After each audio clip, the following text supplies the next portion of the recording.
अस्सलामुअलैकुम मेरे प्यारे नाजरीन, मैं हूं आपका दोस्त इमरान और हाजिर हो चुका हूं लेकर आज की हमारी ये इस्लामियत की वीडियो। नाजरीन, एक महीने से भी ज्यादा का वक्त हो चुका है फिलिस्तीन और इसराइल के बीच इस खूनी जंग को शुरू हुए, मगर अभी तक फिलिस्तीन के जुल्म सितम का जवाब देने वाला कोई भी सामने नहीं आया है। लेकिन ऐसे में अब एक खबर सामने आ रही है और जिसने सभी के होश उड़ा दिए हैं। जी हाँ नाजरीन, फिलिस्तीन के साथ हो रहे जुल्मों पर अपनी जुबान सिलने वाला सऊदी अरब अब मैदान जंग में उतर चुका है, लेकिन फिलिस्तीन का साथ देने के लिए नहीं, बल्कि दुश्मन लानती इजराइल का साथ देने के लिए। नाजरीन, आपको बता दें कि जब से फिलिस्तीन और इजराइल के बीच की जंग शुरू हुई है, तभी से दुनिया भर के मुसलमानों को ये यकीन था कि सऊदी अरब फिलिस्तीनी मुसलमानों के लिए इस सरेआम कत्लेआम पर कुछ ना कुछ जरूर कहेगा। लेकिन नाजरीन, ऐसा हो ना सका और अब जो खबर सामने निकल कर आई है उसने तो सबको हैरत में डाल दिया है। तो क्या है ये पूरी खबर, बताएंगे आज की हमारी इस वीडियो में। इसी वजह से नाज़रीन, वीडियो को आखिर तक जरूर देखिएगा। वीडियो पसंद आए तो वीडियो को लाइक और शेयर करना मत भूलिएगा।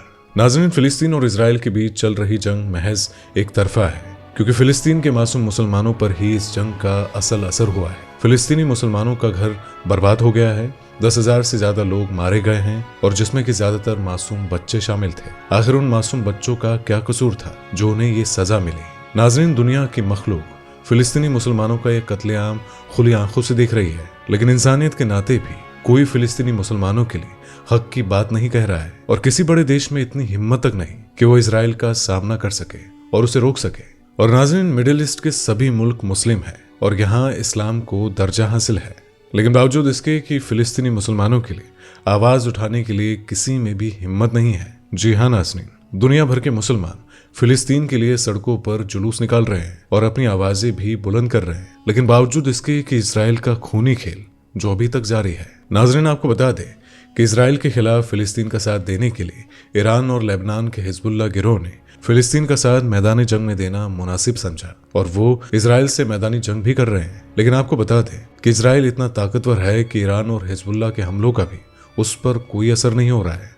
जी हाँ नाज़रीन, इजराइल के हमलों ने न सिर्फ फिलिस्तीन बल्कि गाजा पट्टी पर भी भारी तबाही के मंजर नजर आ रहे हैं। और बड़े अफसोस की बात है नाज़रीन कि इंसानों की जान दुनिया वालों के लिए इतनी सस्ती है कि अब तक इजराइल के हमले से 10,000 लोग मारे गए हैं, लेकिन किसी का भी कलेजा यहाँ पर फटा नहीं है और न ही किसी ने इजराइल को रोकने की कोशिश की है। और नाज़रीन, जितने भी मगरिबी मुल्क हैं उन सबके सीने में दिल पत्थर बन गया है, या वो सभी इस्लाम से इस कदर चलते हैं कि मुसलमान के साथ हो रही इस नाइंसाफी को देख ही नहीं पा रहे हैं। नाज़रीन, साल 1948 में भी अमेरिका ही वो मुल्क था जिसने फिलिस्तीन के 2 टुकड़े कर दिए थे और इजराइल को बनाया था, जिसमें यहूदियों को रहने के लिए जगह दी गई थी। नाज़रीन, आपको बता दें कि उसके बाद से ही इजराइल ने फिलिस्तीन को धीरे धीरे खाना शुरू कर दिया था।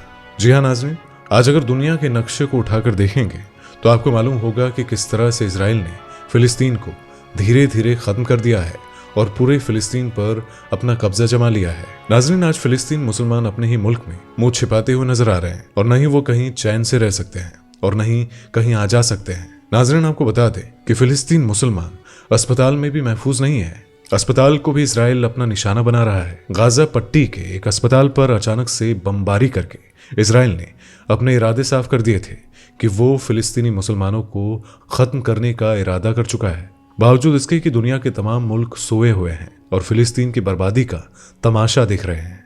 और नाज़रीन, गैर मुस्लिम मुल्कों से क्या ही तवक्को करें जब मुस्लिम मुल्कों को ही कोई हमदर्दी नहीं है। और नाज़रीन, हम यहाँ पर बात कर रहे हैं सऊदी अरब की। जी हाँ नाज़रीन, इस्लाम का पहरेदार और हकदार सऊदी अरब वो मुल्क है जहाँ से इस्लाम के पैगम्बर हमारे प्यारे नबी सल्लल्लाहु अलैहि वसल्लम ने इस दुनिया में कदम रखा था और दुनिया को दीन की रोशनी दी थी। मगर आज उन्हीं की निशानी को बचाने के लिए जंग लड़ रहे फिलिस्तीनियों के लिए सऊदी अरब कुछ नहीं बोल रहा है। नाज़रीन, आपको बता दें कि इजराइल और फिलिस्तीन के बीच की ये जंग न सिर्फ सियासी है बल्कि मजहबी भी है। जी हाँ नाज़रीन, यहूदियों और मुसलमानों के बीच के बैर को तो दुनिया जानती ही है। सदियों से दोनों मजहबों को मानने वाले लोग एक दूसरे के खिलाफ खड़े नजर आते हैं, लेकिन यह मंजर भी इजराइल और फिलिस्तीन में देखने को मिलता है। वजह यह है कि यरूशलेम में मौजूद अल-अक्सा मस्जिद जो न सिर्फ मुसलमानों के लिए बल्कि यहूदियों के लिए भी एक पाक मरकज है। नाज़रीन, आपको बता दें कि अल-अक्सा मस्जिद के सहन में ही एक सुनहरे रंग की गुंबदनुमा इमारत है जिसे सोलेमन टेम्पल भी कहा जाता है। ये मंदिर यहूदियों के लिए मरकजी हैसियत रखता है। इस 200 एकड़ की जमीन के अंदर एक चर्च भी बना हुआ है जो ईसाइयों के लिए एक मरकजी हैसियत रखता है। नाज़रीन, आपको बता दें कि ये जगह मुसलमानों के लिए नबी पाक सल्लल्लाहु अलैहि वसल्लम के आखिरी दिनों में पढ़ी गई नमाज के लिए अहम है, तो वहीं यहूदियों के नबी यानी कि हजरत मूसा अलैहिस्सलाम भी इस जगह से ताल्लुक रखते हैं। और वहीं ईसाइयत की बात की जाए तो ऐसा माना जाता है कि ये वही जगह थी जहां हजरत ईसा अलैहिस्सलाम यानी कि ईसाइयों के ईसा मसीह को सूली पर लटकाया गया था और यहीं पर उनका दोबारा जन्म भी हुआ था। तो नाज़रीन, अब ऐसे में आपको समझ में आ ही गया होगा कि आखिर क्यों फिलिस्तीनी मुसलमानों और यहूदियों के बीच जंग का आगाज हुआ था। लेकिन अब यह जंग महज सियासी रह गई है, क्योंकि फिलिस्तीनी मुसलमान इस जंग में इजराइल के सदर मुमलिकात यानी कि नेतन्याहू के खूनी खेल का शिकार हो रहे हैं। नाज़रीन, दुनिया भर के मुसलमान जो इस वक्त फिलिस्तीन के साथ खड़े नजर आ रहे हैं, तो वहीं कुछ मुस्लिम मुल्क जैसे कि यमन, ईरान, लेबनान भी इस जंग में फिलिस्तीन का साथ दे रहे हैं। मगर नाज़रीन, यहाँ पर एक खबर ऐसी सामने आई है जिसने सबको हैरानी में डाल दिया है।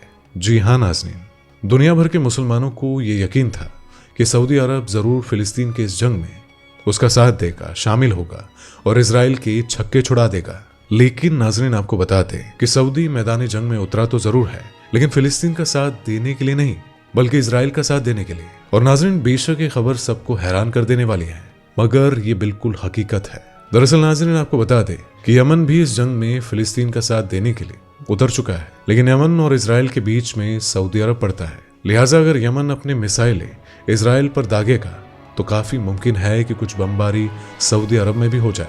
लिहाजा उस आसार को देखकर यही लग रहा है कि अपने मुल्क पर हमला होता देखकर सऊदी यमन के खिलाफ जंग का ऐलान कर देगा। और नाज़रीन, हम आपको बताते हैं कि कैसे सऊदी इजराइल का साथ दे रहा है। दरअसल नाज़रीन, जैसे कि हमने आपको बताया कि किस तरह से यमन इजराइल पर रॉकेट लॉन्च कर रहा है, लेकिन वो सऊदी के ऊपर से होकर गुजर रहे हैं, जिससे सऊदी अपने डिफेंस सिस्टम के जरिए उन रॉकेट्स को हवा में ही तबाह करता जा रहा है और उसे इजराइल तक पहुंचने नहीं दे रहा है। नाज़रीन, यमन का कोई भी रॉकेट या मिसाइल सऊदी से होकर ही इजराइल तक पहुंचेगी। लिहाजा सऊदी के आसमान में जब भी कोई रॉकेट या मिसाइल नजर आता है तो ऐसे में सऊदी का डिफेंस सिस्टम उसे बर्बाद कर देता है। तो इस तरह यमन के खतरनाक रॉकेट्स और मिसाइलों को बर्बाद करके सऊदी इजराइल को भारी तबाह से बचा रहा है और उसे मदद कर रहा है। तो ऐसे में नाज़रीन, सऊदी का इजराइल के लिए मदद भेजने का आखिर क्या मकसद हो सकता है? तो इसका जवाब हमें कमेंट करके आप जरूर बताइएगा। वीडियो को लाइक और शेयर जरूर कर दीजिएगा, साथ ही चैनल को सब्सक्राइब करना भी मत भूलिएगा। तो आपसे मुलाकात होगी अगली वीडियो में, तब तक के लिए खुदा हाफिज। दोस्तों, आपको स्क्रीन पर 2 और वीडियोस दिखाई दे रही हैं, जिसे देखने के लिए स्क्रीन पर क्लिक करें।